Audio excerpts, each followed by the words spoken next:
These are electronic games from Giiker. I'm really excited. Giiker sent me these 3 games to review, and actually they're really unique takes on some classic game formulas. So let's dive right in, starting with the Super Decoder. If you have ever played the board game Mastermind, you're gonna recognize this little guy's gameplay style right away. First off, I really enjoy the design here.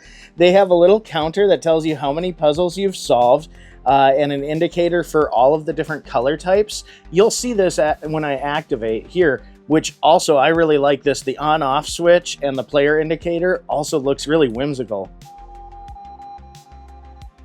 This looks like a little antenna or something off of like a Star Wars device. Now you can see I've already played it a few times on this setting. We're using what's called a direct clue. So you'll see that I have a row of colors, much like Mastermind. This is your code key.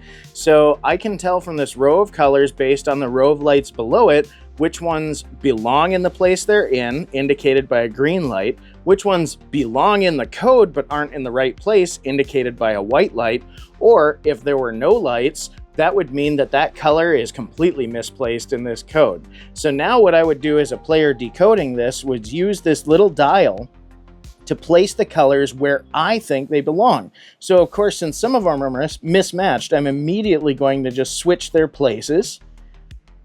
And this one looks like it belongs exactly where it's supposed to be. However, I have no idea where this one's going to be. I'm going to leave it in place just so I can see where the other ones fall. Okay, so I've got 2 of them right. So that means to solve this, I put red here, and it looks like I'm going to put purple right here. Teal is in the right spot, so we'll put it right here, and we'll put blue right here, and let's enter our answer.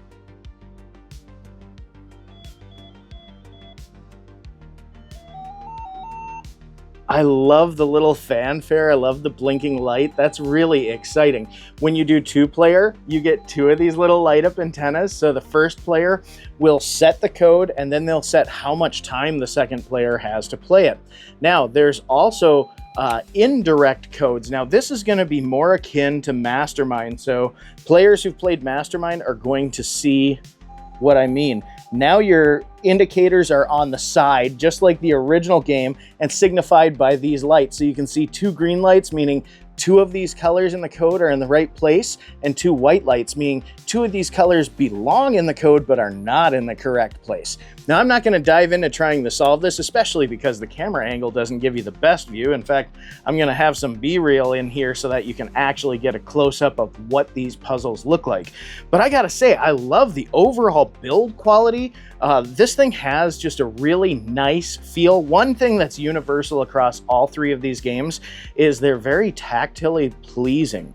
The other thing is all of the plastic that lights up and everything, it's got kind of a frosted finish. So I'm not worried about this getting all scratched up. Usually when you have hyper smooth plastics, and in particular light up spots, it's easy for them to get damaged, cracked, or scratched. But I'm impressed with the overall build quality. I love the little counter that tells you how many times you've solved a puzzle. It's nice and portable, and I want to point out, part of that portability, I always like to look at the game boxes. And all 3 of these game boxes have these flip open fronts with these nice flap closures here to keep them closed. All of the game boxes for all 3 of these games looked wonderful. This one had a nice little insert here, keeps everything in place. So if you don't just want to throw this haphazardly in your pocket, or maybe you want to store it in the closet, keep dust off of it, this box is more than adequate for game storage. You also get a nice kind of accordion fold instruction manual here. However, like I said, what's funny is when I first looked at this game, I was kind of wondering how I was going to control it with just a dial and a button. But once you figure it out, it's really neat. And it's actually a fun convention for controlling that game. So I do enjoy it very much. This is an awesome game. So now let's slip over to the super slide. I love that, slip over to the super slide. So this is a neat little slide puzzle here. Very small, very portable. I will say, if you're taking this on a trip, you will want to keep the box, because I don't have all of the pieces in the board here. I have some of them set aside because they don't actually stow in the plastic body, but the box has a really nice organizer because you only have a couple of small pieces. So there's this nice little slot that they fit into. When you fit the game into the box, everything stows really nicely. So again, nice travel size for this classic slide puzzle game. And I say classic, but the modern twist is really cool. So these little pieces are actually magnetic and they sit on top of a magnetic pad on this board. And so the idea is much like any other slide puzzle, you slide them into place. So again, the rules state that once you've set up the board, you have to solve the puzzle without lifting any of the tiles. Check out this indicator here. So when you start this light up indicator, I'm on level 6 from having done a few. I actually let Mrs. Old Crappy Couch try this, and I'm really glad that she loaned this back to me so I could finish the video for Giiker, because boy, she just had a kick out of this game. So this is the screen. You'll see that little tiles are kind of flashing. That's just to indicate that this screen is letting you know how to set up the puzzle. Once you're ready to play, you push the red button again and they all lock into place. And from then on, your goal is to try to slide these tiles around. And listen to this. I'm gonna get this up to the microphone. It really sounds nice.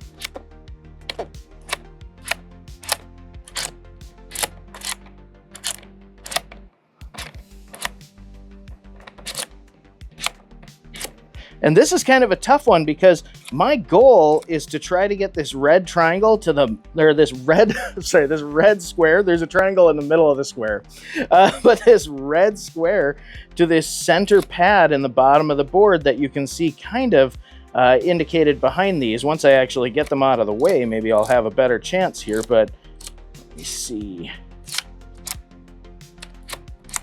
There we go, and we're about to solve it right. That was cool. I really like the sound of sliding these tiles around. It was a little hard solving it from this perspective because I'm used to having it on the table in front of me. But this is an awesome little slide puzzle. I thought this was a lot of fun.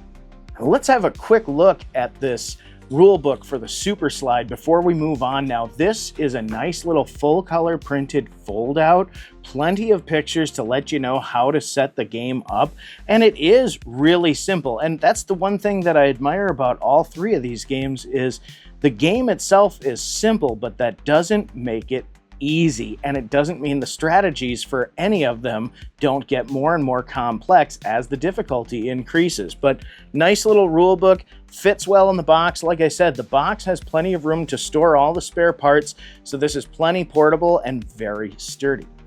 Now, let's move on. This one is probably the one I'm most excited for. I enjoyed all three of these massively. I gotta say, I probably will never get to play the Super Slide again because Mrs. Old Crappy Couch is going to claim that one, I'm sure. I don't know. That's going to be something that I'll have to handle with care. But this bad boy, I'm going to keep on hand. And this one, this has sparked off a nice, fierce rivalry between me and the missus. This Super 4 is going to be very recognizable for many of you who are familiar with the classic game Connect 4, but this has a three-dimensional twist. So each player gets 32 of these awesome, and I mean awesome, stackable markers. I like these. They're nice, they're chunky. Each one of these places is actually like a little pressure button here. So when you put your piece down, it's kind of like those old electronic chess sets Radio Shack sold. You put your piece down and you press it just to lock in where it goes. Now, this has an AI opponent that varies with 3 degrees of difficulty and a multiplayer mode, as well as a player turn tracker, and these arrows help you indicate the winning row. Let me give you an example of how a game plays. Now, similar to chess, the white character goes first, black character goes second as defense. I'm going to break these apart a little bit so that they're easier for me to handle, because when they're stuck together in a stack, and yes, that's a legal move, you can stack these up to 5 high. So I have actually won by connecting 4 vertically. A lot of the strategy for this game is also very similar to chess in that I find I have better luck when I try to take control of the center of the board first. And it gets tricky when things get vertical. If you drive a game into verticality, boy, you really have to pay attention because misdirection absolutely works as a strategy. So here we go. I'm going to put it on the first difficulty for the AI. Now, the player indicator is towards you because that's normally the first player position with all the buttons, right here and Giiker facing up. But this will be easier for demonstration purposes. All right, and it's telling me that the AI opponent wants me to put their marker on this blue space. Okay, now it's my turn. I can put it anywhere I want. I'm going to go right here. Now the AI is going to try to block me. And I do not want to let them get 3 in a row there. And they don't want to let me get 3 in a row there. This is going to get ugly. Oh no! Oh no! See, I've already shown a fatal flaw because there's no way that I can block them from connecting 4. So you got to watch that. I have won with that strategy and lost with that strategy, but you really got to pay attention. If you get hasty when you're moving like I did, this machine will definitely put you through the ringer. And what I enjoy about these difficulty settings, because I have won against level 1 and I've lost against level 1 multiple times while I was testing this, I really enjoy that it feels like it is set up in such a way as to teach you the game and to help you improve. You know, I've played against those electronic chess sets. Like I said, Radio Shack used to sell them in the 90s. I remember loving mine, but I don't think I ever once beat it on its easiest setting because it was absolutely cutthroat. What I've noticed about playing against the AI opponent on this game is in the lower levels, I can recognize when I'm being toyed with. I made some counterintuitive moves just to see how it would handle them. And actually what I thought was funny was, much like playing against a human, the couple of times that I won playing against the little AI in here, I did stuff that didn't make sense as sort of a misdirect to get it to react to me. I've done that with human players. When playing against Mrs. Old Crappy Couch, doing misdirect moves was a huge part of our strategy. And the thing is you really lose track of how many ways you can connect 4 in this. I mean, I want to give you an example here is you can connect traditionally like this. You can do diagonally, but then the other thing is you can do levels. So for instance, if I'm blocking you, let me show you here. Woo! I'm going to use the white pegs so that you can easily see the black contrasting. You can get a diagonal line, and that works. You can get a vertical, like I mentioned earlier, and that works. So all of these planes count. I've had it where I'm battling for control of the middle board, and I completely miss the fact that my opponent made a row of 4 just on the second level there. I've had so many times where I've been misdirected or managed to misdirect my opponent.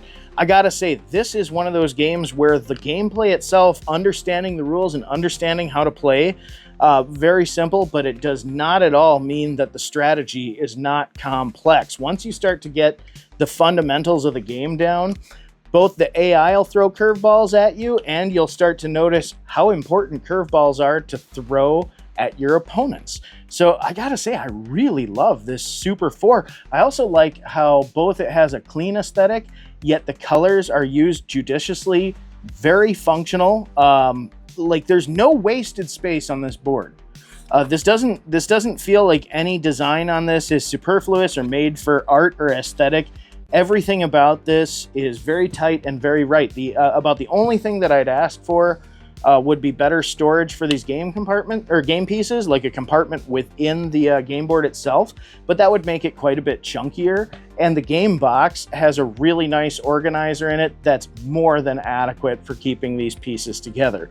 So, and I actually saw online you can buy a caddy for this too, a little like fabric shell zipper, like what you get for a tablet, that'll keep track of all these pieces too. But they're not tiny. I mean, you run the risk of them rolling away a little bit, but you're not going to lose these super easy. I actually, like I said, man, the texture of these, the type of plastic, the weight is just right. These aren't heavy, but they just, all of the plastic on here feels really nice. It all has a light texture to it. It's not super smooth.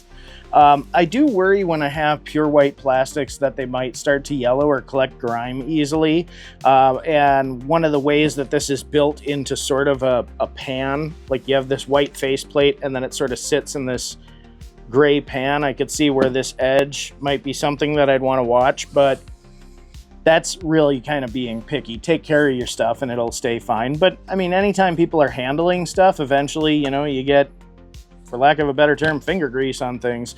So, but the nice thing is it's all plastic. This would be super easy to clean. Like, I'm not worried about wiping this down with antiseptic. I'm not worried about wiping any of these down. I think the worst damage you might do is take the brand name off where it's painted.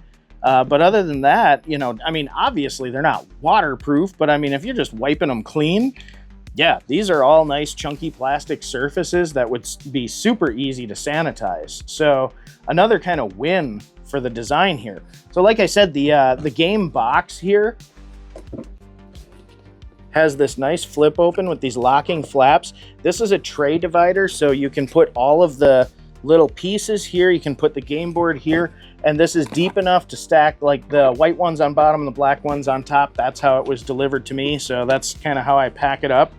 And yeah, I mean, attractive box too. There's no BS on any of these boxes. They highlight the actual product. They show you the features really clearly. I was kind of wondering what was up with these little arrows actually being painted on these, because there's nothing painted on any of these pieces, but they actually, the artist is trying to show you that having these indicators lighting up and shows you which row is the winning row. They also do a similar thing with the Super Decoder. The Super Decoder actually has markings on the back between some of the game spaces that I was sitting there going, well, that's a really busy display. That's going to be confusing. But when I actually broke this open and played it, I realized this was the graphic designer trying to show you what the player's actions were to give you an indication of how solving a puzzle works. So in that regard, the design for these was very nice. Again, the rule book, this one is a nice full color printout.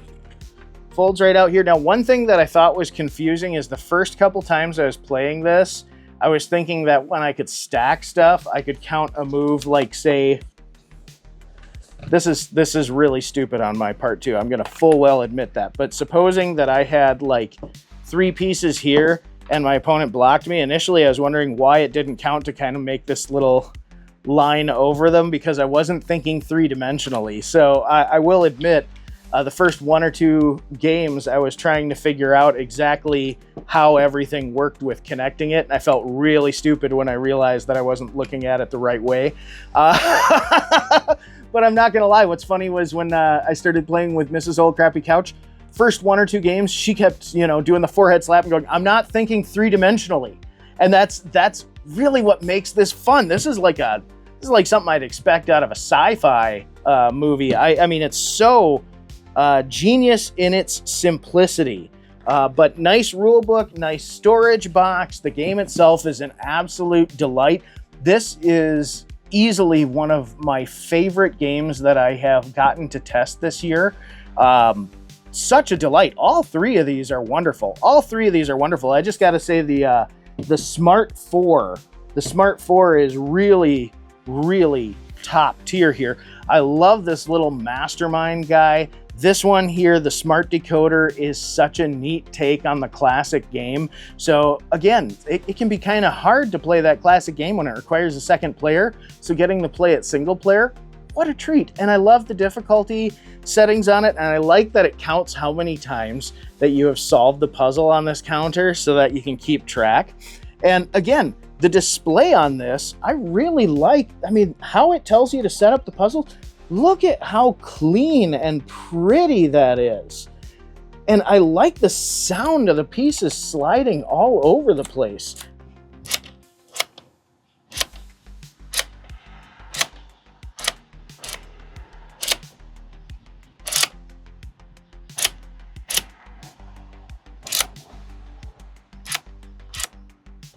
It has a nice kind of click slide. Like it's very, very nice. And the feel too. Again, I always talk about how I love games that are very tactile, and this is exceptionally tactile.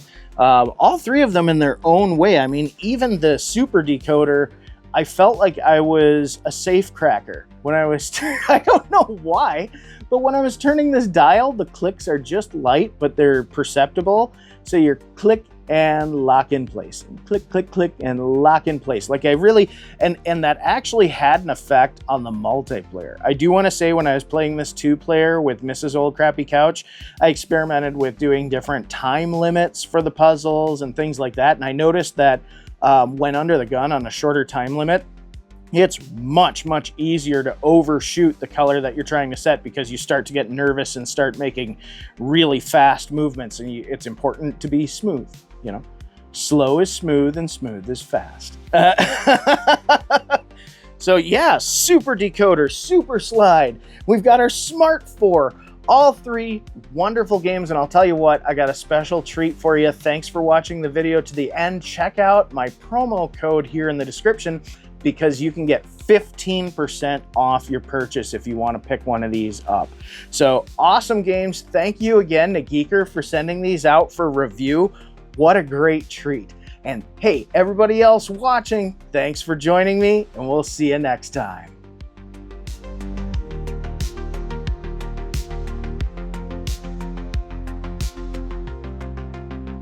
This is Guns or Treasure. So Poggers sent me a copy of Guns or Treasure and the standalone Parrots and Monkeys expansion for this review. So thank you, Poggers. Let's have a look. This looks like a lot of fun. So starting with the game box, the art is bright and inviting. It's obviously a really small footprint. It's a lift-off top style box, and on the back we have a little bit of information about what the game is like and a picture of one of the ships, such as it would be built in the game. Now this is a card-based game where players will build ships and then battle those ships for treasure. So that's pretty neat. My wife, Mrs. Old Crappy Couch, is a huge fan of the pirate motif. So as soon as we got a hold of this and saw the art, we had to get this out on the table. Now, when you open it up, there's a nice little card divider here. There's just over 100 playing cards in this pack, split into 2 regular, about 50 card decks for easy storage. When we look over at the Parrots and Monkeys expansion, since that's a much smaller deck, that's about the size of a regular French suited deck of 52 playing cards there. Again, very bright and inviting art, obviously calling attention to the new Parrot and Monkey cards that have been added to this standalone expansion. Now let's look at the game itself. First off, I want to point out that the cards are very nicely printed. Everything looks really crisp and clean as far as the actual text and print, as well as the art, which the art is pretty bold. So, I mean, they could get away with a lot. This is also kind of a linen cardstock. It's a little bit floppier than I'd like, but not bad. I've played with far worse. I mean, a modern pack of Uno cards is significantly lower quality than this. This particular card that I'm holding is actually a card count card. It tells you how many of each type of card is in the deck, so you can figure out odds when you're strategizing, which is pretty nice. Also, there are these little cards that each player can get that tell you the flow of the game. This game happens in 3 phases. The shipbuilding phase, where players build their ships. They use 12 cards over the course of 4 rounds to assemble the ships that they will then use in battle. Then there is the marauding phase. The marauding phase is when they battle their ships or escape with whatever treasure they have on board. And the final stage is the scoring phase, and that's where they add up all of the treasure that they escaped with, and whoever has the most wins. Now, the deck consists of 3 primary types of cards. You have your gun card, so these determine the firepower of your vessel. The treasure card, which of course this is what players battle over and determines the final score of the game. And the bomb card. Now, the bomb cards act as traps. So you can hide these on a vessel, and if somebody attacks your vessel and one of your cards is a bomb card, both ships blow up, sending all of their guns, treasure, and pieces down to the bottom of the sea. So there is a lot of strategy involved, even though there's also quite a bit of random chance. And if you want to add even more chance and strategy, you get your choice of one of these 8 colorful captain cards. So at the beginning of the game, each player is dealt 2 captain cards that they get to choose from, and each captain has an A side and a B side featuring a different power that players can use. So for instance, Thunderbeard is a very powerful character. He has Thunderous Broadside. All of the value 1 and 2 treasure cards count as guns in battle, but are still scored as treasure. He also has another power called Hired Gun. Once per game during an attack, you may count one of your treasure cards, 1, 2, or 3, as both a gun and treasure. So as you can see, there's some risk reward depending on which power you want to use with each captain, and all of them have a unique spice to add to the game. Now, let's take a look at what this might look like when played out on the table. First, we'll want to shuffle the deck.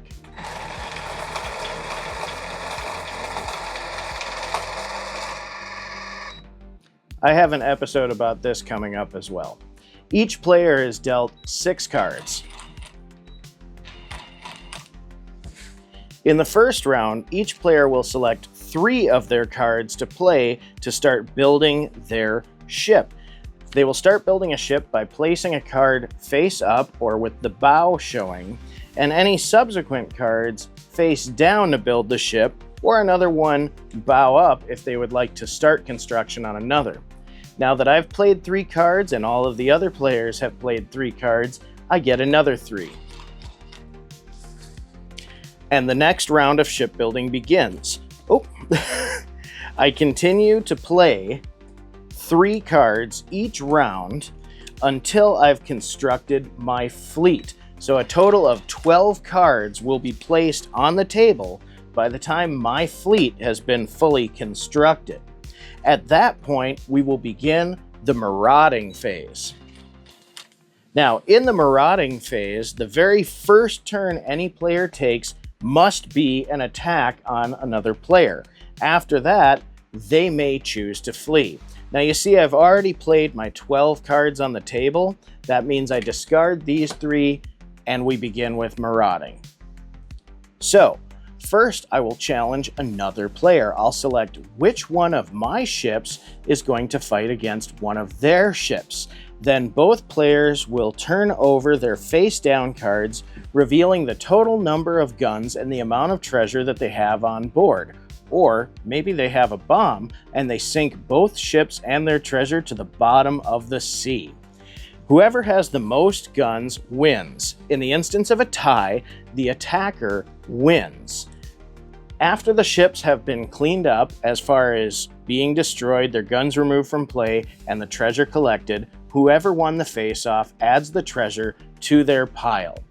At the end, when we've done with the marauding phase and players have each taken turns attacking each other or retreating, players will then count up how much treasure they've accrued, and whoever has the most wins the game. It's a lot of fun, and gameplay takes about 15 minutes per game.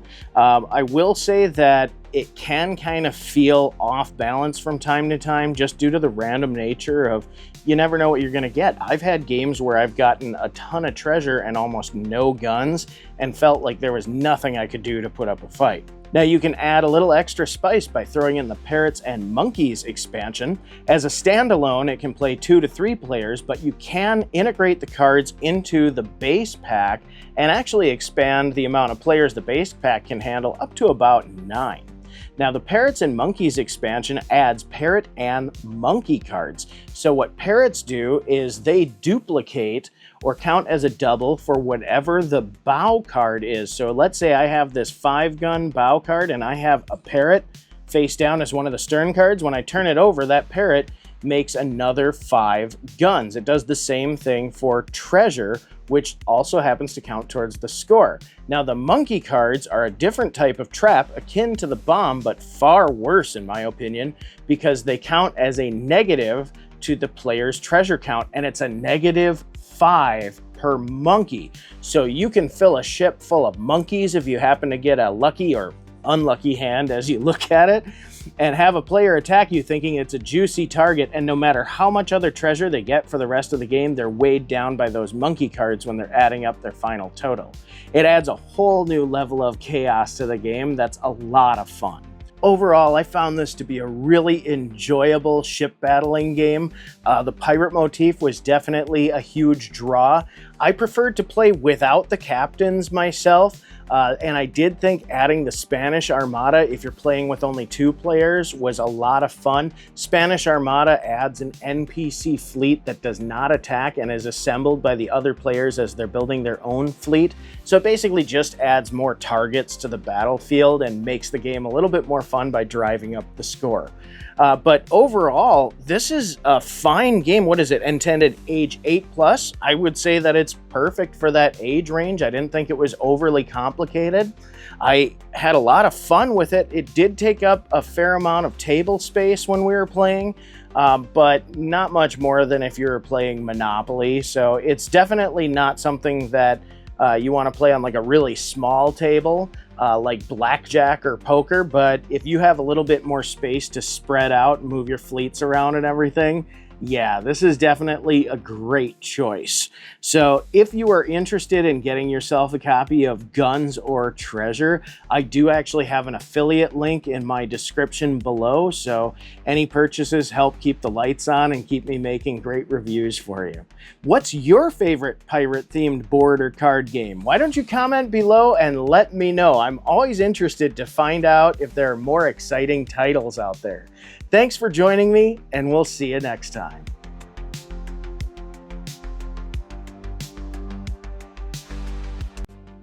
Coder Marz is a neat little space-themed board game that aims to teach players about the basics of writing code and AI. Now, this was a rare treat to play, so I am pretty excited for this review. Let's get started with the box and cover art. Now, the cover art's relatively simplistic, but it does an excellent job conveying what the theme of the game is, which is, of course, Mars exploration. It's a 2-piece lift-off top box that features a plastic caddy that's very sturdily built and does a great job of keeping all of the game's components in good order. When we flip it over, we see some pretty standard fare for board game packaging, a brief description of the game, as well as some close-up shots of the game's components.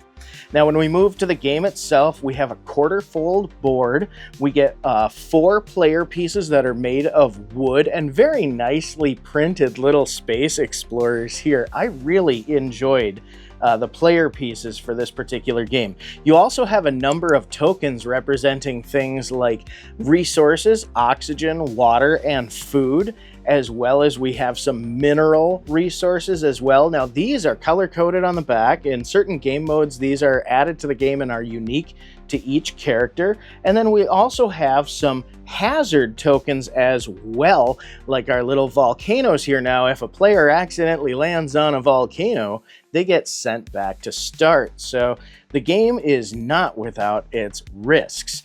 Players will take turns rolling this dice, which is a D6 that's got evenly distributed Arabic numerals 1 through 3, and those numbers will determine how many cards each player will draw on their turn.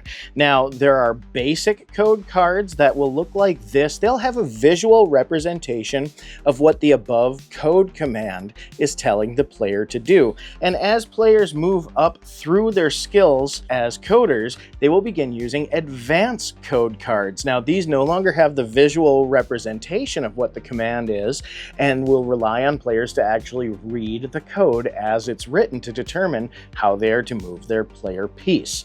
The goal of the game is for each player to try to collect the 3 necessary resources that they need to deliver to their home base, as well as the rare minerals they'll need on the higher difficulties, and get their character successfully to their habitat.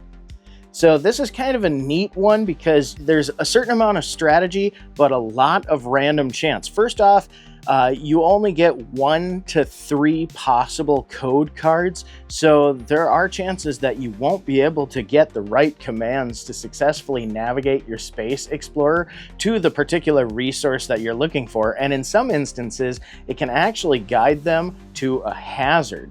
Now, overall, I thought that there was enough skill involved that a player could get across the board pretty reasonably, beating out somebody who didn't know how to use their commands. But we're talking deciding whether to move right, left, or backwards at the right time to sequence your character across the board. So when we're talking about the skill gap between a skilled and non-skilled player, it's a pretty small gap. In all reality, the play of this game is designed in such a manner that most players have a pretty even shot to get across the board, even if they're of a lower skill level. A phenomenon that can happen is you can be really close to landing your character on their friendly hab and not be able to get them home because you simply cannot draw a command card that gets you home. I've had it where I've only needed to move one space forward and I keep getting set back or to the side or bouncing around, and that was really frustrating. I mean, it's really frustrating to have all of your resources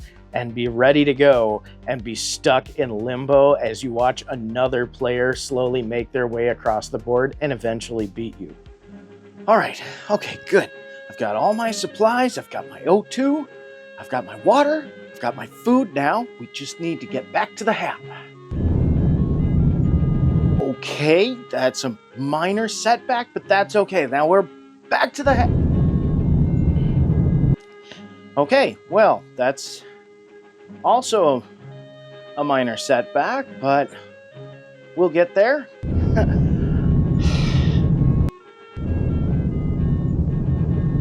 Excuse me. Thank you. Okay. Next one, next round. Let's go here. And, oh, come on.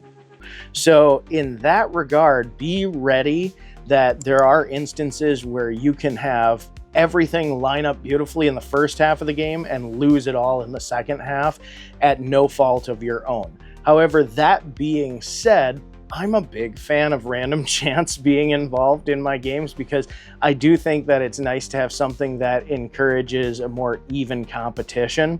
And you know what? It's easier to take a loss when you know you tried your best and sometimes circumstances are simply out of your control.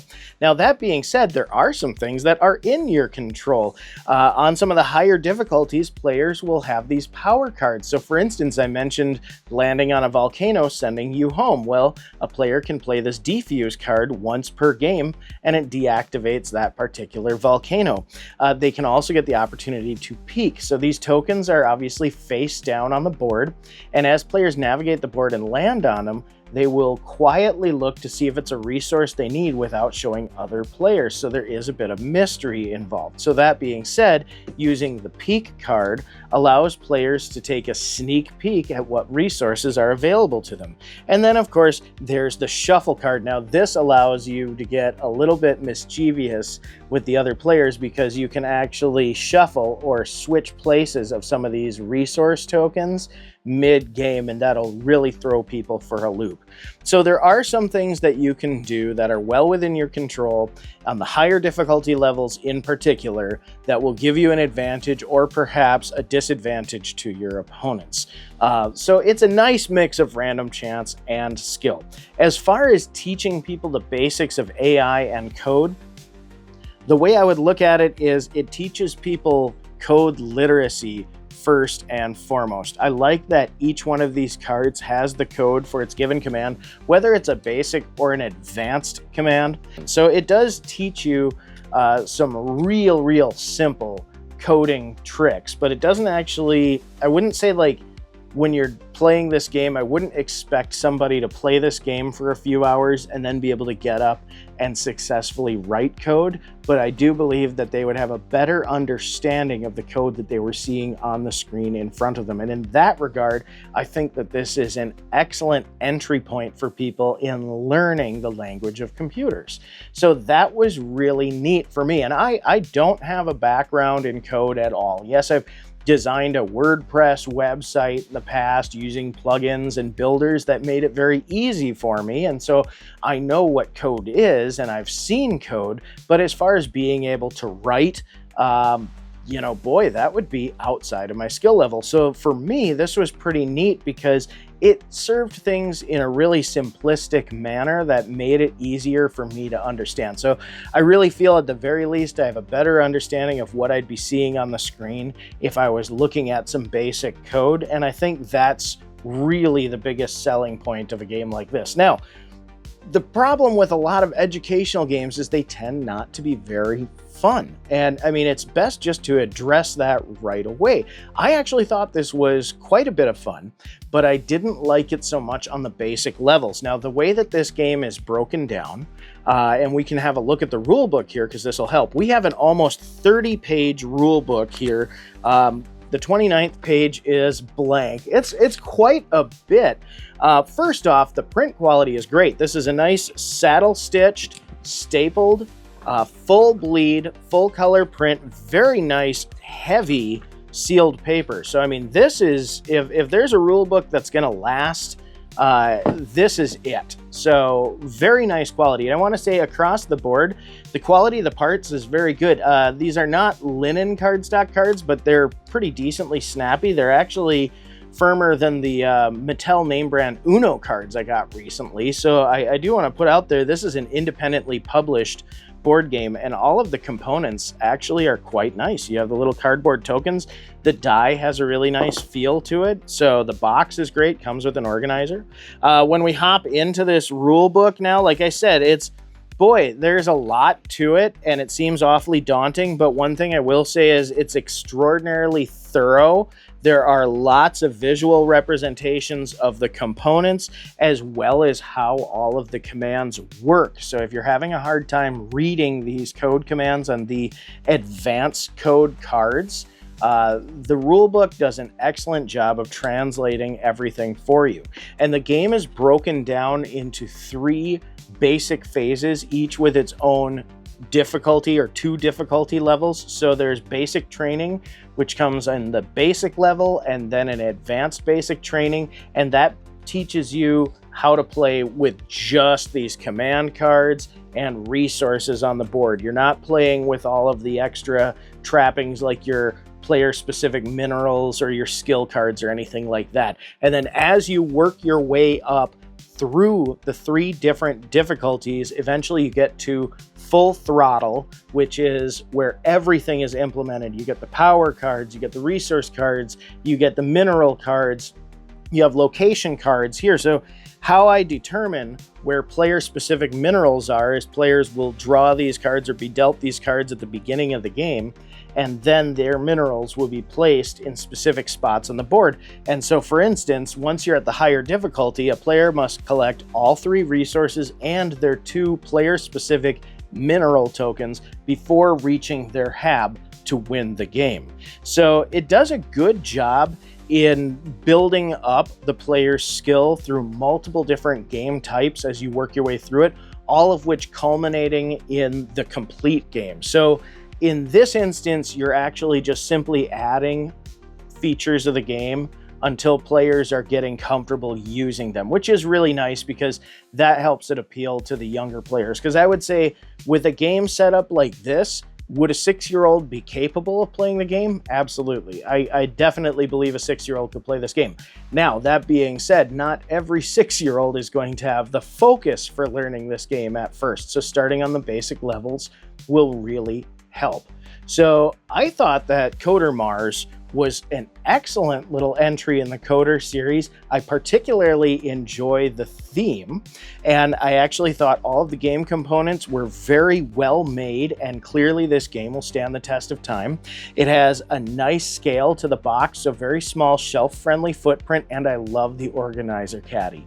So overall, I think that this is an excellent value, and in particular, I feel like the theme is a great draw. Mars exploration is really popular as far as, now we're looking at sending people to Mars for real. When I was growing up, that was science fiction. Now it's getting to be science fact, and this is a great way to draw interest into code and STEM subjects that might propel somebody into a career in space exploration themselves. So, a wonderful theme that goes with an interesting educational game.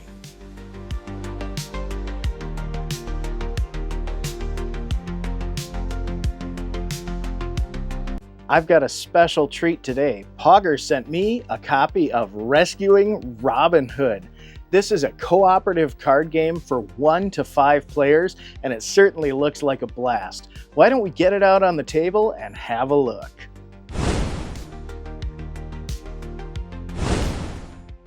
Rescuing Robin Hood is a fun little cooperative card game from Poggers.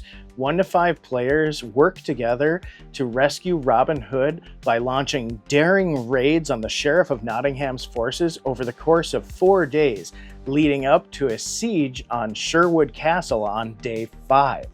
It's exciting and requires quite a bit of strategy. Let's dive right in, starting with the box. The cover art is bright and inviting. You have the titular character Robin Hood smiling at you. You also see Little John, Maid Marian, and the stern-faced Sheriff of Nottingham. When we flip it over, we have standard fare for a board game. That is to say that we see some close-ups of what the cards look like, the tokens, as well as a brief description of what the gameplay is like and a little outline of the story. When we open it up, we have a nice sturdy organizer that has plenty of space to keep all of the cards nicely organized and stow all of the chips and game markers respectively. When we get into the actual game components, the cards are printed on a nice, heavy linen cardstock. The print quality is very sharp, and I gotta say, I even admire how precise the cuts are. If you've ever gotten a cheap set of cards where they sometimes don't always feel like they are printed center, or the cuts on the edges of the card, particularly these rounding corners, can be uneven and look really dumpy.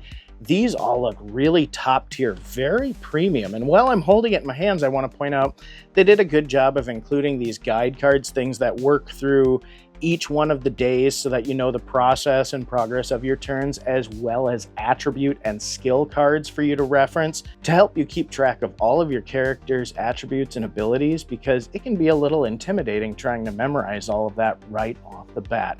And I do think it's really nice when games include cards like these for reference. Now, I have the game arranged in a single player format. This is on day 1.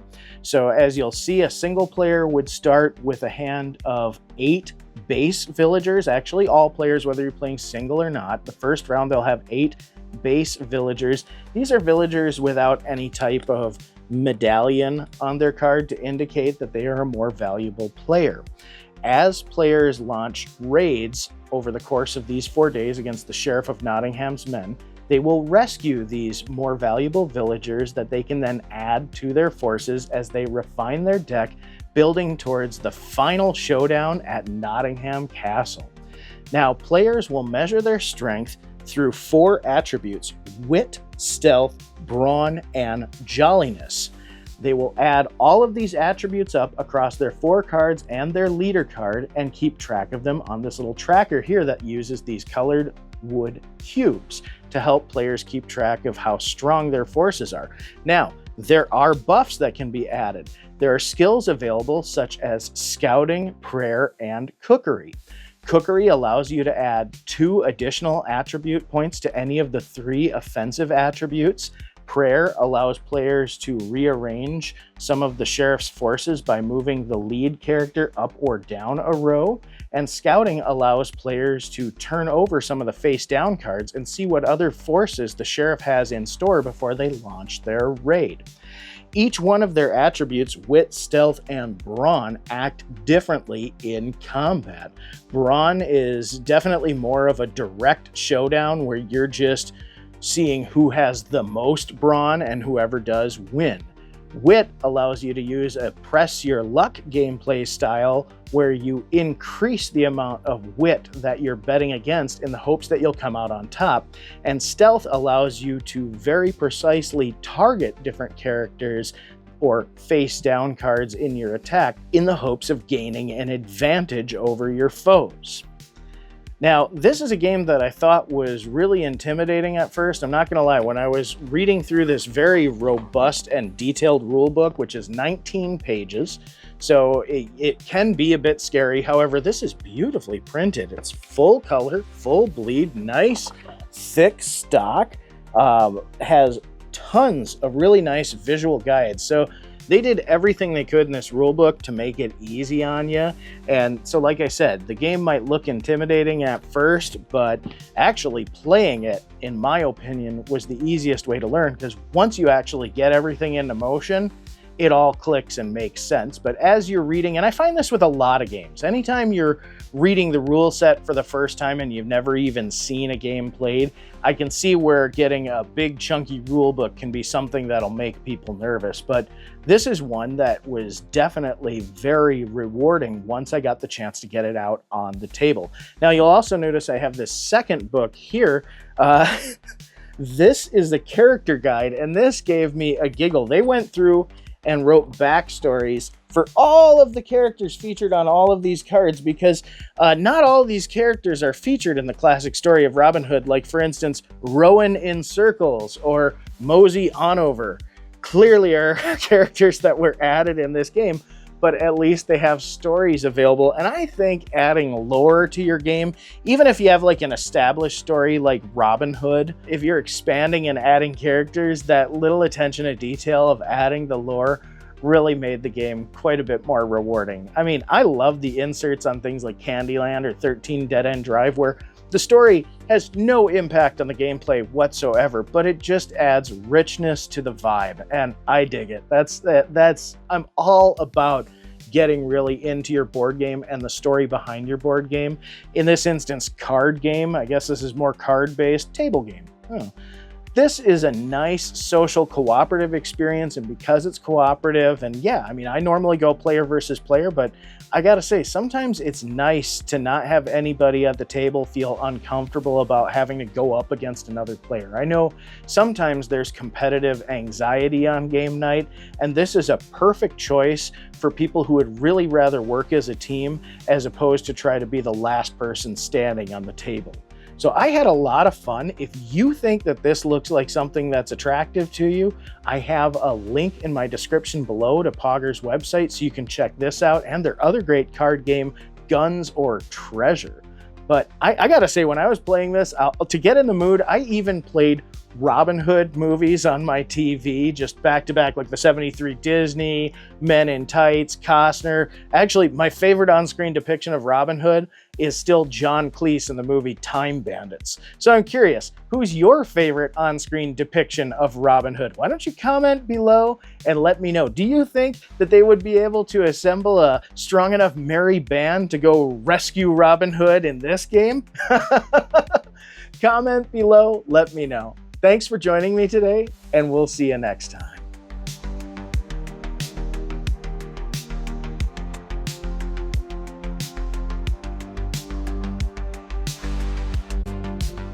Coder Bunnyz is probably the most versatile title out of the Coder series. This one aims at a younger audience, age 4 and up. It's the only one in the series that features a single player mode, and it offers a broader range of rule sets catering to different play styles and skill levels. When we look at the box, we have some bright and inviting art with one of the Coder bunnies right up front and center. Very cheerful. This is a 2-part lift-off top box that does feature a nice sturdy plastic organizer that keeps all of the game components safely stowed. When we flip it over, we see standard fare for a board game. That is to say, we have some close-up shots of the game components, as well as a nice thorough description of what the gameplay is like. Now, when we get to the game itself, we have a quarter-fold game board. You'll notice that we no longer have wood player pieces like the other Coder games. In this instance, the players will use cardboard bunny tiles. Now, this is useful because the bunnies are directional. So from a tactile standpoint, it can be a little bit difficult to pick up the tiles when they're next to other tiles on the board. But that being said, as far as removing a choking hazard and making the direction of the bunny very easy for younger players to determine, I consider the trade-off worth it.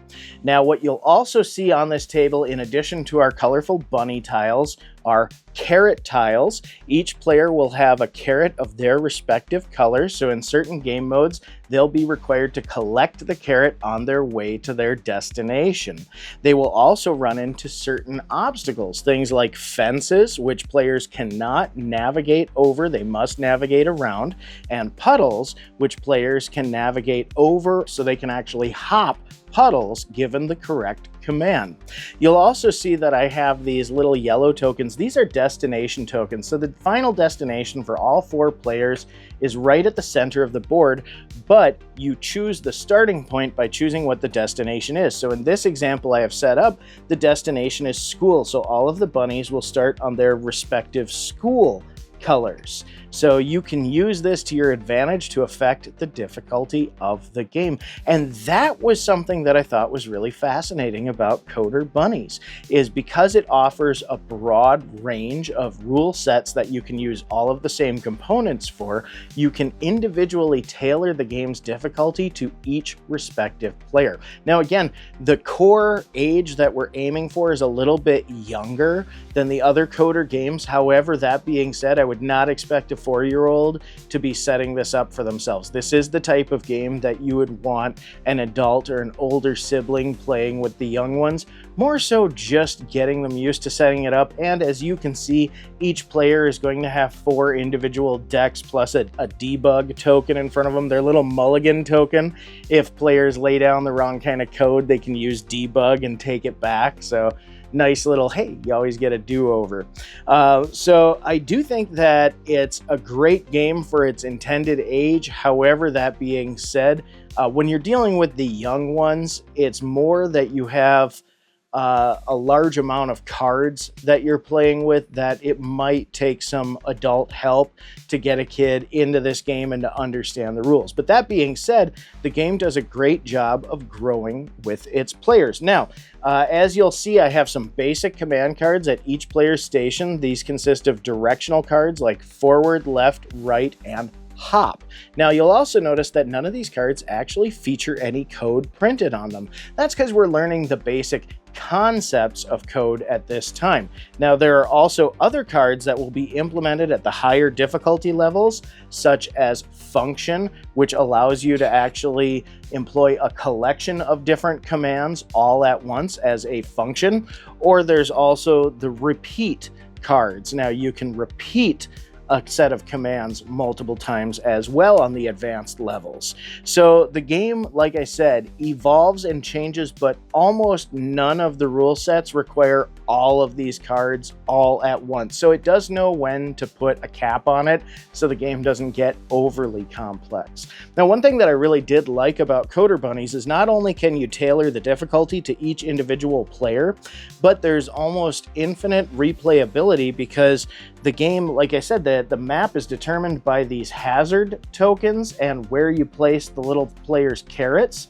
So you can take time and build out all kinds of different hazards and pathways to make the commands much more difficult for a player's bunny. So be it that you can make the map up for each individual game, feasibly when you're playing Coder Bunnyz, you may never really play the same layout twice. Now, obviously that's a bit of hyperbole, but you know, you can still change this out quite a bit, so there's no need to get bored with the same old, same old. Now, that being said, I will say the art on the game board is relatively simplistic. This is very much a form follows function kind of thing. I didn't find anything about the art style of this game in particular eye-catching. In fact, I will say the back of the player cards is kind of a detractor. It's very bland. But the little code bunnies are cute. I mean, some skill went into designing the little code bunnies. And this is also kind of a scenario where, because you're building the map as you play each time that you play, having extra superfluous art on the bottom of the board is not entirely necessary. I just think it's something that would make the game a bit more enticing to younger players. But that being said, function-wise, everything is there. And be it that there's a complete lack of code printed on the cards, I actually think that's a bit of a boon, because in some of the other installments, that might be something that somebody might find intimidating when they first start playing. So to ease someone in to learning the concepts of how code works, this is a really elegant way to do it. Now, as we're talking about different rule sets, let's talk about the rule book, which, as seems to be kind of a theme for the Coder series, this one's about a 25-pager here. This is a pretty thick and daunting looking book. However, that being said, it's very thorough. There's nice visual representations of all of the cards and what they do, all the accoutrements of the game. There's a nice index right on the front cover. It's full color, full bleed, saddle stitched with a staple. So this rule book is going to stand the test of time and be very easy for you to reference for many years to come. It also, I want to point out, shouldn't be so intimidating because each individual rule set basically takes up maybe a page, and each rule set is designed to teach you a different discipline or concept of coding. So like I said, great game for growing with a player and their skill. Wonderfully designed rule book. Game components for the target market, my only major complaint would be the bunny tile not being great for picking up and moving around the board, just because, you know, it's a piece of tag board. But that being said, you're removing a choking hazard and making orientation easier. The cards, once again, regardless of the back end looking a little bit, or backside looking a little bit bland compared to the art on the front, nice, snappy, resilient. They are not linen, they're just a regular paper cardstock, but they have a good feel and a nice weight to them. The art itself overall on the whole package is a little bit light, but very bright and eye-catching. So like I said, it's very much a form follows function game design, but there's quite a bit of function packed into this little game.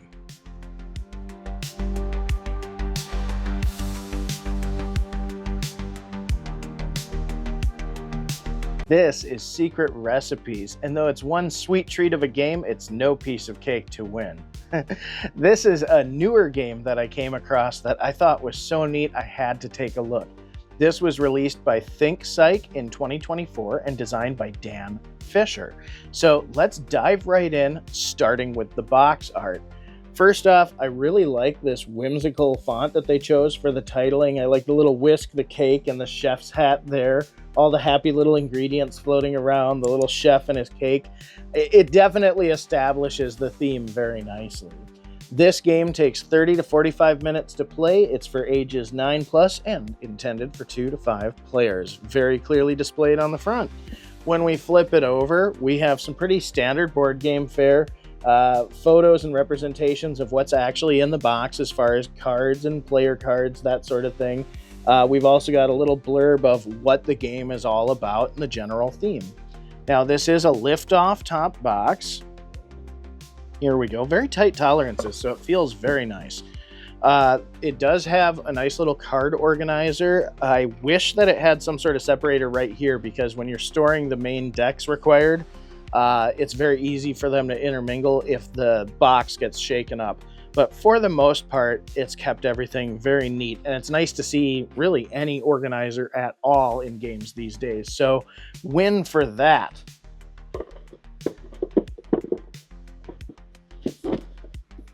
There we go. So very nice box that ThinkPsych delivers the game in. And I want to point out too, that it came with some Ziploc packaging for the small tokens. So the tokens, I just punched these out of a little piece of tag board.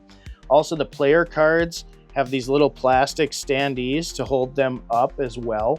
And the game actually came with a couple little Ziploc bags that were empty when I opened it, but were clearly for storage of these small parts. So again, very nice on ThinkPsych's part for giving you Ziploc bags too. You don't need to supply your own. So the packaging on this game is really nice. A+ for that, very much like it. Now, let's move on to the game itself. Secret Recipes is a sweet game of subterfuge centered around baking delicious cakes. Gameplay revolves around 3 primary decks of cards: the ingredient deck, the cupcake recipe deck, and the cake recipe deck. Players will race to try to complete as many recipes as they can before the end of the game. Recipes are lists of ingredients that players will need to collect the corresponding cards to in order to collect the cake points. Now, the player with the most cake points at the end of the game wins. The basics of the gameplay are as follows. Each player will be dealt 7 ingredient cards. I have a little sample hand in front of you so you can see right there. You'll get 7 random ingredient cards and 1 cake recipe card to start the game. You'll also get one of these little reference cards here. This shows you what the 3 main phases of each player's turn is, the action phase, the play phase, and the discard phase, as well as gives you a quick visual reference for all of the associated icons for all the different ingredients. Now, their names are printed very clearly on the cards, but this is a nice little helper, and actually, when you're new to the game, having something to help you keep track of what you're supposed to do on your turn is very nice. Now, you can see here I have a few other pieces. These are character cards. We'll get to these in a moment. These are actually neat little modifiers for more advanced play. But right now, let's talk about the basics of the game. Now, at this point in the game, you will see your cards, but you'll want to keep those secret from me, hence the name, Secret Recipes. Players will go around the table and they'll play each of their turns. Now, the first phase is the action phase, and me as the player, I can take one of 3 actions. I can choose to draw a cake recipe or cupcake recipe, so I have something new to collect for. For instance, cupcake recipes require fewer ingredients, so I can get a quick 1 or 2 points by playing 2 cards and quickly reduce the number of cards in my hand, which is good because I'm limited to a maximum of 10 by the end of my turn. Now, the other action I can take is the deep dive into the pantry, where I get to draw 2 cards from the ingredient deck, pick the one that I want, add that to my hand, and take the one that I don't want and add that to the face-up pantry. Now, occasionally I run the risk of getting an action card. And this action card, for example, is called Spring Cleaning, where you lose all of the cards in the face-up pantry. This hurts pretty much every player at the table because the face-up pantry is a pantry that you can draw from if you want to draw a card. Now, another option to get ingredients is to ask other players at the table if they have an ingredient in their hand that I want. Let's say I ask you if you have yellow sprinkles. You have a yellow sprinkle card right there, so you have to give it to me. But say you didn't have yellow sprinkles, you could tell me to go dig in the pantry, and I either draw 1 card from the top of the ingredient deck, or I can choose a face-up card. So what's interesting is, let's say I have a recipe where I need 2 ingredients, and I want to see if you have one, but I know this is one I need. I can hedge my bet by asking you if you have the second ingredient. If you say no, at least I know I have one that I need to complete my recipe with. Now, the play phase, the second phase of a player's turn. This is where keeping your recipes secret is very important. You see, if I play a recipe and I don't have all of the ingredients, that recipe stays on the table through all of the other players' turns until it comes back to me. So let's say I don't want to discard too many of my ingredient cards because I'm limited to 10, but I want to try to complete this recipe. I may play it with only 2 ingredients. So in this instance, I have chocolate cake and brownie, and I'll take these little markers that I have and mark off the ingredients, and then I can stack the cards so that I'm not taking up too much space on the table. Now all the players know which cards are required to complete that recipe. Here's the catch. Any player can complete that recipe on their turn and claim those points. So I really want to be strategic about which recipes I lay down and which ingredients I play. Now, let's figure I actually have the appropriate hand to fill out all of the ingredients. Well, that means that I get to empty these markers into my pile and and keep this recipe as a scorekeeper. So I just got 4 points. Any ingredients that I spent on that recipe go into the trash pile. At this point, I don't have any other cards to play towards another recipe, So my turn is over and play moves to the next person in line. Now, let's say I had drawn cards but not played a recipe, and now I have 11 or 12 cards in my hand. I would enter the third phase of my turn before play passes on to the next player, and that would be the discard phase. At that point, I discard any additional ingredients that I have into the face-up pantry and bring my hand down to 10. So again, you can see where over time the face-up pantry will fill up with ingredients that other players can identify, making the deep dive into the pantry a sort of risk-reward system in case you don't see anything listed that you want. And it also adds that certain level of risk-reward to asking go fish style if other players have ingredients that you need. Also, the subterfuge comes in with the fact that since every player can claim any recipe that's on the table, you really need to be careful about your timing when you're playing your recipe. How you determine the end of the game is simple. The first player to reach 12 signifies the game's last round. The game will then progress for one more turn for each player to finish out any hands that they might possibly complete, and all of their cake points are tallied. The player with the most points wins. In the event of a tie, the player with the highest point cake wins. In the event of a tie in that situation, the player with the most full cakes versus cupcakes wins. So there's no true deadlock. There's always a way to determine a winner. Now we can get to these character cards. Once you've mastered the basics of gameplay and how to complete recipes and gain your cake points, it's recommended to start your second game by selecting a character. Now this is kind of cool. The dealer, when they deal the cards, will randomly shuffle these thicker playing cards and toss you 2. Then you get to choose which one of these that you want. So for instance, I have Wild Willy Whoopie Snapper, and his special ability is he gets one of these Wild Willy wild ingredient cards that can be played in lieu of any other ingredient throughout the game.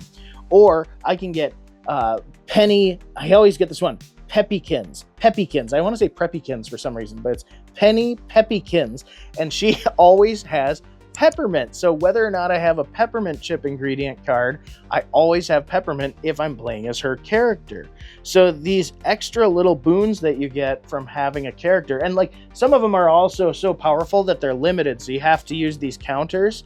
So they're only allowed to use their bonus twice per game, and you have to keep track. So that's what these little counters and pieces here are for. And a good example of that would be Benny the Bountiful. So his ability is 2 times per game. You may keep both ingredient cards when you use the deep dive pantry. Well, that's pretty good. You can accrue ingredients really quickly with that one. Like I said, because it can be difficult to keep track of what everybody's buffs are when they have a character, it's advised that you start your first game without characters and then add them into play to spice things up. Now, let's have a look at the rule book, which this is awesome. This is a very well-made, full color copy, sealed paper, saddle-stitched booklet. I mean, very easy to read.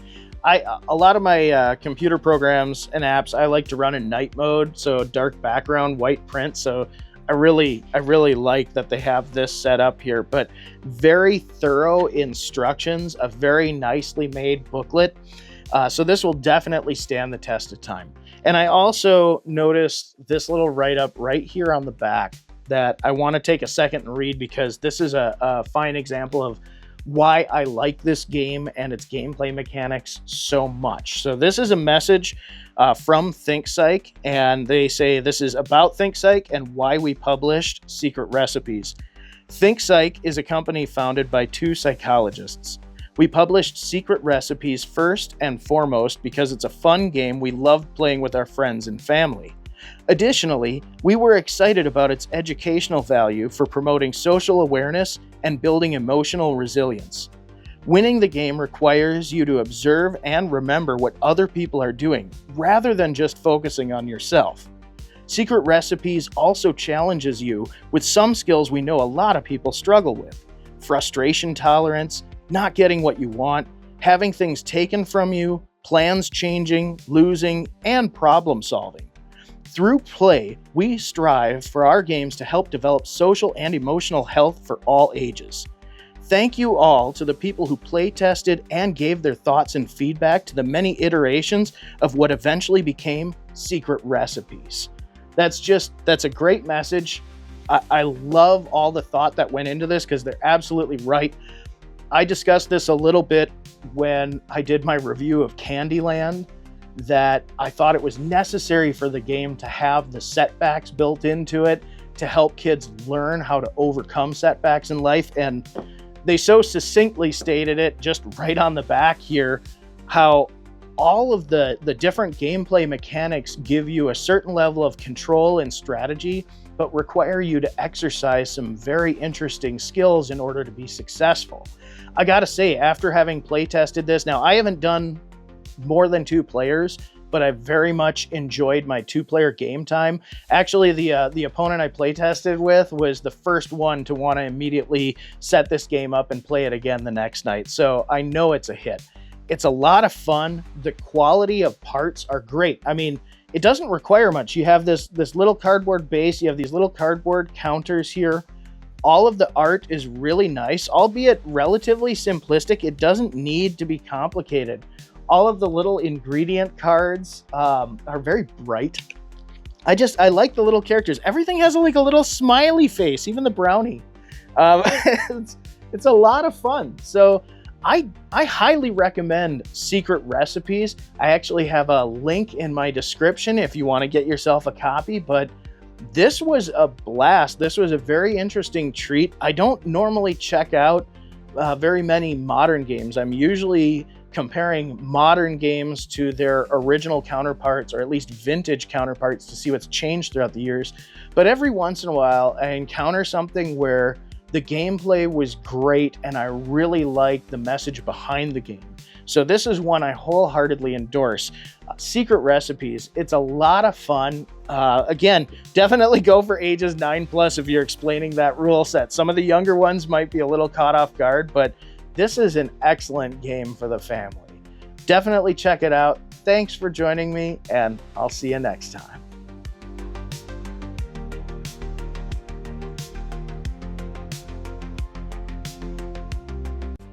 This is The Princess Bride, the adventure book game. I'm a big fan of the film The Princess Bride, so when I saw this on the shelf, I decided I had to give it a shot. This was published in 2020 by Ravensburger, so let's dive right in and have a look, starting with the box art. I think this is a really attractive design. I really like the gold foil around these details on the edges of the box. This has this beautiful cream color with a little bit of a darkened patina around the edges to make the box look a little bit aged, but not necessarily overly worn. So pretty nice aesthetic there. They picture much of the cast on the front, but it looks like the art style is like they took a photograph and then ran it through a filter on Photoshop to line trace it, which it gives it sort of this uncanny valley quality. It's not too bad. I've seen worse. Kind of reminds me of like when they cell shade characters in video games, like if you've ever seen those Walking Dead Telltale games.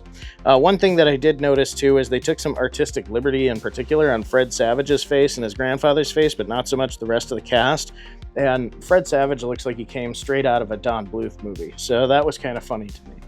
I'm also not a big fan of the big, bold blue corner that Ravensburger used for their branding. I wish they would have either picked a color that fit a little bit more in with the dynamic, or maybe relocated that. I mean, I actually think that the smaller corners on the back and sides are a little more tasteful, but this huge dip here was really jarring when you have such a rich looking box.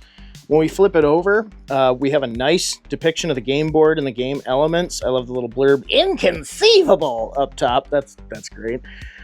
We can see the figurines that you use in the game, the storybook, and many of its gameplay elements. Now, this is a 2-piece box with plenty of storage. Actually, really nice tolerances on the cardboard, nice thickness, feels really rich and weighty. Open this up, you have this nice divider inside for all the gameplay elements, and they provided plenty of Ziploc bags along with everything, so everything stores neatly and completely. So points to Ravensburger that they made a really nice game box here. Now, moving on to the gameplay elements themselves. So the game board is a pretty unique concept. This is a 6-chapter game. The chapters divide up the main portions of the movie, The Princess Bride. So players will work on a team of 1 to 4 to cooperatively work the primary characters of the story through the story. So it's kind of unique. There's no PvP or anything, so the game itself will actually offer some resistance. We'll get into the rules in a little bit, but essentially each one of these chapters serves as kind of a level in the game, and you'll notice that they each have their own rule set or win-loss parameters, and along this side you'll see they each have different challenges that the players must complete to finish out the chapter. So I think it's a really unique idea. I will say that it's kind of weird that it's a storybook board because it never quite sits completely level, but thankfully this isn't a huge problem because you're not really requiring a whole lot of precision out of this. You're just marking certain things or certain elements of the game. So most of the figurines, they have a nice wide base. They're not going to slide around too much. Most of the tokens are pretty chunky, so it's not really anything to worry about. Now, actually, talking about the figurines, I want to point out the sculpts on these are phenomenal. I'm not a big fan of the materials, but the actual art that went into these figurines, it's great detail. I mean, when you really take a nice look at them, these are wonderfully made. I even like that they feature their names imprinted on the bottoms of the bases there. It's very nice. It's just that one issue that I have is the plastic. It's kind of this rubberized plastic. So, you know, I've seen a lot of games where they'll have harder plastic that tends to be a bit more brittle. And when we have finer things like Inigo Montoya's sword or Wesley's sword, or even Humperdinck has a scabbard hanging off his belt, I can understand where the game designers would not want that to break, but they kind of use this rubberized plastic. And my figurines are like permanently bent, so their swords are all curvy like a melted candle, and Humperdinck has this very Michael Jackson-esque lean to him. So the art is really nice, but the quality of materials on that, not my favorite. All the cards are really nice and snappy. However, I did have a problem with one set of cards here, or rather two. So there's 3 different decks that you're going to play the game with. There is the plot deck, the story deck, and the special deck. And the issue is the story and special deck have the exact same art on the back of the cards. Try as I might, I couldn't find a difference. Now, when I consulted the rule manual, the rule book actually mentions that this tiny little symbol is how you can tell them apart. Now, when you've actually played the game for a few minutes, you realize there are many more differences in the cards, and it's easy to tell them apart as soon as you flip them over. But it's very frustrating that they all have the same back. I don't really know why they made the decision to do that. This is a cooperative game. There's no need to actually hide the powers that you've gotten if you've gotten a special ability, and you're not playing poker with these. You're not mingling these decks either. So it doesn't really make much sense. And yes, the fact that you're not mingling them should mean that you don't mix them, but we all know that if you're packing these away in storage, it can get really easy for them to get shaken in together, and separating them will be a bear. So that was something that I found frustrating. All of the tokens that come with the game, though, nice, heavy tag board, very nicely printed. I actually, in particular, like these progress tokens. So as players go through the game and complete these little challenges along the side of the board, they'll mark them off with these little wax seals, and they have a silhouette of Wesley and Buttercup. Aw. So I like that. Also, each player gets a little handbill with a copy of the rules. It's kind of an abridged thing that tells you basically how the progress of each player's turn should be. So each player's turn is 5 phases. There's a move phase where they can move characters. There's the storytelling phase where they can play their cards. Then they can draw their cards. Then there's the plot phase where they draw from the plot deck, which this is the part of the game that drives the story forward, since they're playing basically cooperatively against the game. Drawing a plot card on each player's turn is how the game reacts to that player's actions. So they'll draw their plot card, and then at the very end, if their hand of story cards exceeds 6 cards, they'll discard the excess, and then it's the next player's turn. So it's nice to have that little reference for each player, because the first time you're playing, it's a little odd to get the feel for it. But essentially, the special cards come into play throughout the game, as there will be in the chapters various opportunities for players to earn these cards that give them different powers. So we'll get into that when we get into some of the finer points of gameplay. On to the rule book. So this is actually a very generous rule book. It's nice, glossy, full color print, sealed paper, a nice saddle stitch, very snappy. This will definitely stand the test of time. It thoroughly explains the flow of the game, how the game is meant to be played. It showcases all of the pieces very clearly. So in fact, here's that infamous part where it tells me what the little symbol, the tiny little symbol on the cards that differentiates them is.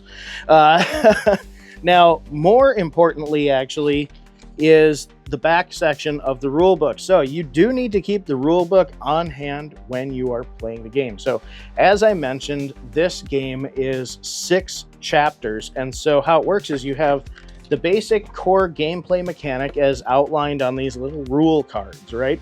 So players will get a chance to move, draw cards, which then they can play, and then the game will draw against them. Well, here's the kicker, is that core mechanic stays the same, but the goals, or the little challenges that players have to achieve to progress the game, will continue to get a little bit harder, and there will be more of them.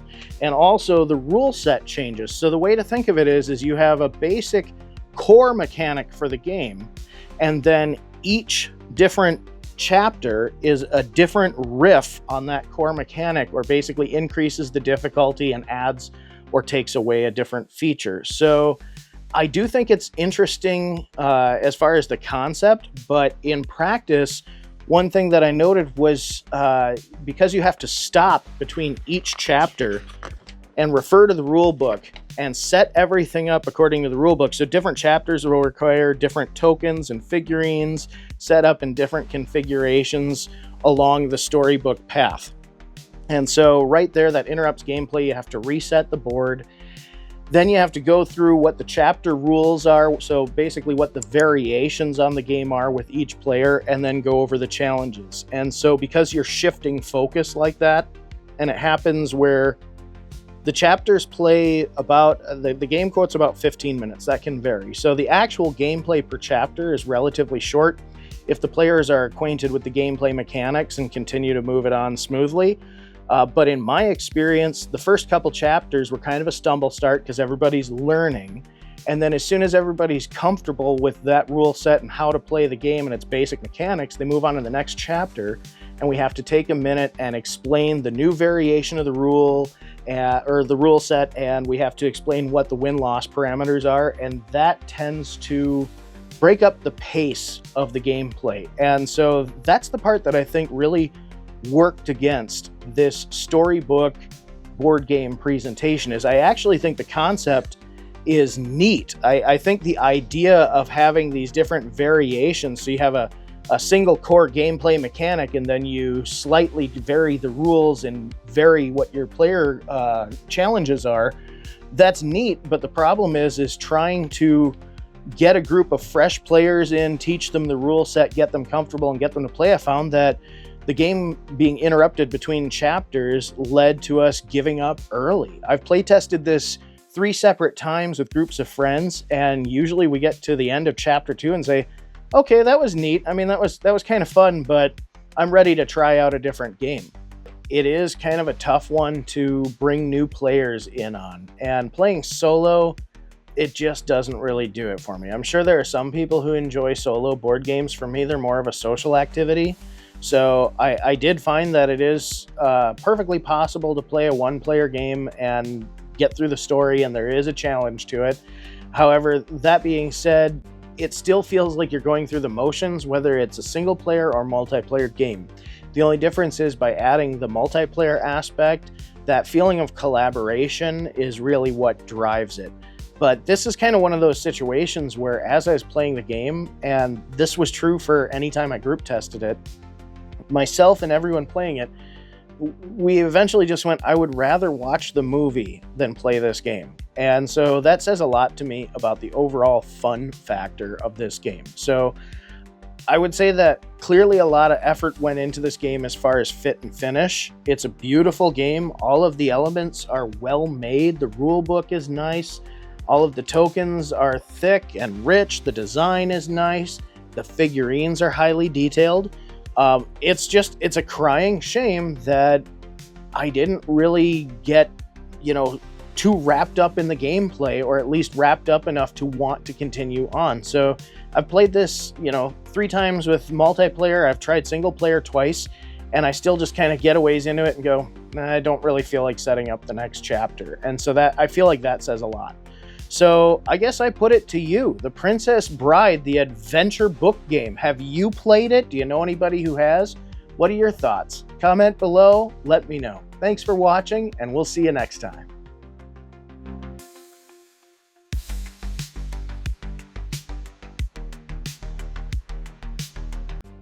Coder Mindz aims to teach players the basics of artificial intelligence and neural networks through code-based gameplay. This was another neat little entry, and I love the cover art on this, mainly because the little adorable robots that you get to play with, and the little one pictured here, look very much like the Y2K futurist art style that I was growing up with, and it seems like these robots would fit right in like the Robo Sapien product line. This is again a liftoff top box that features a sturdy plastic organizer that keeps all of the game components in good order. When we flip it over, we see some close-ups of the game components, as well as a brief description of what kind of game this is and what players can expect to learn. Now, when we actually look at the game components themselves, we have a quarter-fold game board. Each player will get a deck of basic command cards and a deck of advanced command cards. They will also each receive a Zap card, which is a unique gameplay feature to Coder Mindz, as well as a series of tokens that split in half. Now, these are kind of neat because they explain how artificial intelligence gathers information to make a complete data set. I thought that was really kind of a neat way to visually demonstrate that. So for instance, this token that I used here, this is an example of an image recognition token. So we have a lollipop on here, and it breaks into 2 pieces. Now, as you can see on the board in front of me, I have some pictures of cars and rockets and other aircraft that are broken apart on the board. As players navigate their way from one end of the board to the other, they have to navigate their robots into these little pieces of data to collect a full data set before they get to their end point here. So it's very similar to collecting supplies in Coder Marz, except for it's designed to be a bit more relevant to the theme that this game follows. I will say that the chips that clip together are a nice gameplay component that I think is a lot of fun. However, I will see this as a physical weak spot, just because the way that they fit together as a puzzle piece, if you have some younger ones playing this that are a bit rough, I can see these wearing out a bit quicker. But that being said, not the end of the world. You don't necessarily always have to clip them together. That's kind of a visual thing there. Otherwise, all of the components are very nice. The cards, these have a nice thick card stock. It's not linen, just regular card stock, but nice quality color print, very snappy. Again, we have wooden player pieces, which the print quality on these is really good, and I really like these player pieces. They're nice and chunky, and actually an interesting thing that I did not mention when I was looking at Coder Marz, but I should mention on this, is the wood characters. Wood is an excellent medium for them because this game is directional, so you will want your characters facing the direction that they are moving. So it's nice because it helps you keep track of what direction the player is traveling across the board. Very simple yet elegant solution for that. This time around, when we have basic commands, the art is a little bit more minimalist, and it's easier to read the code that you have on top of the card here, which I really like. When we get into the advanced commands, they're very similar to other Coder games, so they look about the same as what you'd get Coder Marz. So there's no longer the visual representation on the bottom of the card. Now you're expected to be literate enough to read the more advanced commands. Similar to Coder Marz, Coder Mindz also has multiple difficulty settings that each introduce you to an individual aspect of the game. However, there are also alternate gameplay rule sets in this, so it's not just increasing the difficulty, but for instance, you go from training, basic to advanced, image recognition, basic to advanced, and autonomous, basic to advanced. And autonomous is where you're actually pre-drawing your cards in rounds for your robots to autonomously make their way across the border, kind of program themselves. So neat little spice. Let's hop into this gameplay manual real quick since we're already consulting the rules. This is yet again another, this is page 29 is blank, so almost 30-page rule book that may seem daunting at first, but again, much like the other Coder games, there's plenty of visual representation of the game components, and because we have multiple rule sets working their way through 3 different phases of learning, as well as 2 difficulty settings per phase, arguably you're not using all of this rule book at once for one particular game until you're actually progressed enough that you're playing the full gameplay mode. And again, because there's different gameplay modes, even on the more advanced autonomous settings, you're not necessarily playing in the same way that you would, say, just a base image recognition setup. So there is some versatility in this game because you can find a little Goldilocks zone of where the difficulty is just right for the age of player, or just plain how advanced they are. Other gameplay components of note, you get 1 die Arabic numeral, and the distribution is 1 through 3 again on this one, and evenly distributed. So same type of die as what you would get in Coder Marz. I love the introduction of the zap feature. So, I had it upside down here. So the zap card, once per game, if a bot has clear line of sight on another bot, they can zap them and send them right back to start. So I like that there's a mild PvP aspect, and there's even a provision in the gameplay rules where certain game modes require you to use your zap. So the other nice thing is, because there's a requirement to use your zap in some game modes, it also alleviates the stress that some younger players experience when they're going directly head-to-head with another player in an aggressive way, such as a PvP game would demand. So I do like the spice that this one put on the gameplay formula that we might be familiar with from other Coder titles. However, that being said, the art style is a bit sparse, but again, that kind of fits with that Y2K futurism, as we're looking at a visual representation of a neural net, so to speak, a very simplified one, but a good representation nonetheless if you're just kind of going for this is the basic concept. So I thought overall, this was a great way to integrate the education about code, a visual representation of neural nets, and the concept of AI into a nice palatable board game that I think would be much easier to suit to younger players than what it might originally look like. Especially the fact that the cards are only in 2 decks and the gameplay is relatively adaptable. I would see no trouble in teaching a 6-year-old how to play a game like this. So great little game to teach coding here.